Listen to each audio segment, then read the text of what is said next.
എല്ലാ സ്ഥലങ്ങളിലും ആളുകൾ പരാതി പറയുന്ന ഒരു കാര്യം, ചെടിക്ക് നല്ല വളർച്ചയാണ്, പക്ഷേ പൂവൊന്നും ഉണ്ടാകുന്നില്ല. ഇതിന്റെ കാരണം എന്താന്ന് നമ്മൾ ഇന്നലെ പഠിച്ചു.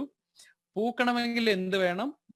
പ്രോട്ടീൻ കിട്ടണം, അല്ലെ? പ്രോട്ടീൻ ആണ് വളരെ പെട്ടെന്ന് ചെടിക്ക് ഉപയോഗിക്കാൻ പറ്റുന്ന നൈട്രജൻ ഫോം. അപ്പൊ ചെടിക്ക് ഊർജ്ജം ശേഖരിച്ചു വെക്കാൻ പറ്റും. ആ ഊർജ്ജം ഉപയോഗിച്ച് പെട്ടെന്ന് ഫ്ലവറിങ് സാധ്യമാവുകയും ചെയ്യും.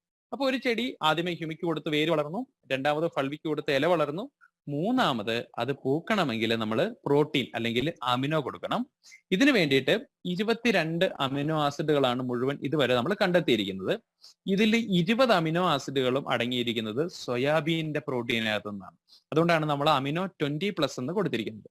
അപ്പൊ ഈ 20 അമിനോ ആസിഡുകളുമുള്ള സോയാബീന്റെ പ്രോട്ടീൻ നമുക്ക് ഫ്ലവറിങ്ങിന് വേണ്ടിയിട്ട് കൊടുക്കാൻ പറ്റും. 1 ലിറ്റർ വെള്ളത്തിൽ 3 മില്ലിയാണ് ഇതിന്റെയും കോൺസെൻട്രേഷൻ.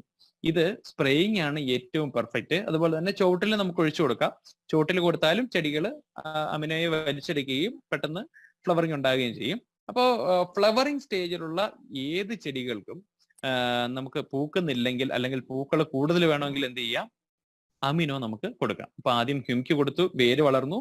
ഫൾവിക്ക് കൊടുത്ത് ഇല വളർന്നു. അടുത്തത് പ്രോട്ടീൻ അമിനോ കൊടുക്കുമ്പോൾ അതിന് ഫ്ലവറിങ് ഉണ്ടായി.